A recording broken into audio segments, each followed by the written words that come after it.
Hello everybody, this is Mr. Bowman. So today I just want to run you through segment addition and distance, specifically on number lines. So we're going to deal with the two-dimensional distances in not too long. We're actually going to look at that a little bit next week.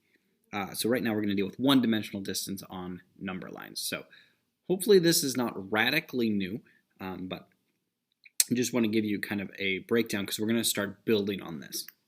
So segment addition is referring to those line segments. Okay, so if I have two line segments, and I know this one is 7, and maybe I have another one coming off this way, and I say this one is 3, this is exactly what it sounds like. If I want to add this one and see what the, say, total length there, you would just do 7 plus 3, right?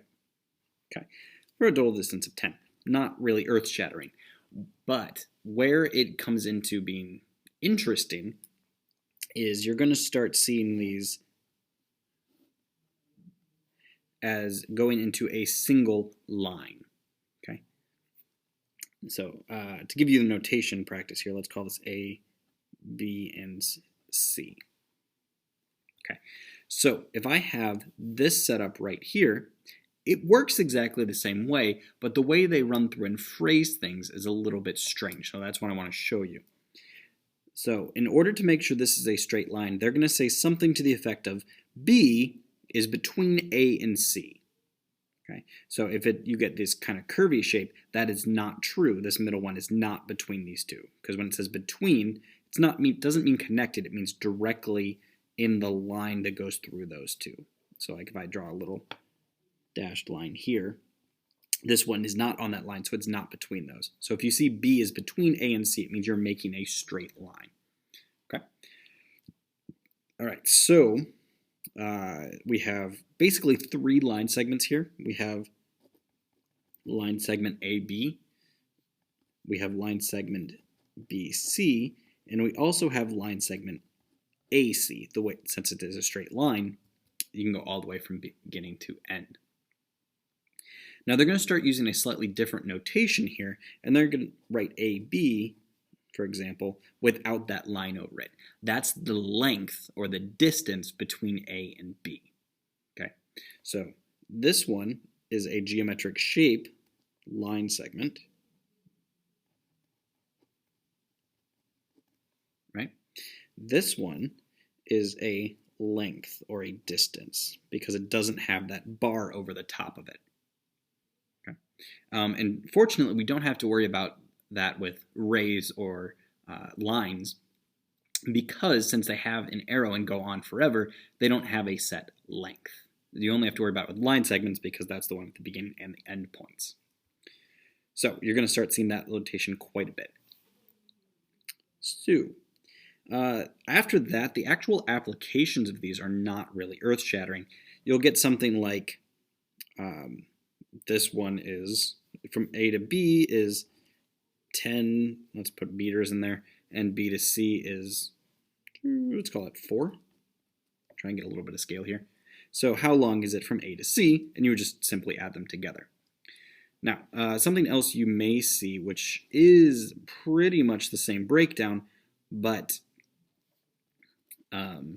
it's just a little bit different on how you think about it, is looking at these, and if they give you, say, ln is 20 and mn is 13, how far is it from L to M, or what's the length of LM? Okay. In which case, we're not going to add these together, even though it's still called segment addition, because ln is the entire length. So if you have the entire length, be 20, and then mn, just the bottom part, be 13, I'm looking for how much is left over. This is going to be subtraction. So 20 minus 13, and you'd find out that this one up here is 7. Okay, so still segment addition, but it's actually a subtraction problem instead of an addition problem. Okay, so just be careful. I highly recommend if there's not a picture, draw a picture, because it'll help you figure out, are you in this scenario or this one? Okay. All right, Last but not least, finding distance on a number line. This is a relatively quick process. So you have a number line. Sketch one really quickly.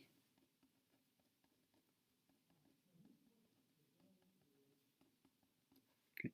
Say I have a point at -3. We'll call that Q. And I have a point at 1, and I'm going to call that R. All right. If I want to find the distance from Q to R, all you have to do is start at the right one, and then take that location, which is the number, and you're going to subtract the left one, so right minus left. And I highly recommend, especially if you have negative signs, put those in parentheses. So 1 minus -3. If you want to put both of them in parentheses, that's perfectly fine. Doesn't matter. So 1 minus -3 turns into 1 plus 3 for a total distance of 4. If you already have a number line, which you won't forever, you could just count it off. And remember, you're counting the jumps, so don't start the beginning one. So it's 1, 2, 3, 4, which is what we got. Now, if you were to do that backwards, you did -3 minus 1. Okay, what's the difference? So I have -3 minus 1, which is -4. Remember, it's a distance, so we can't have a negative number because you can't, well, unless you go to science class, you can't walk like -6 feet.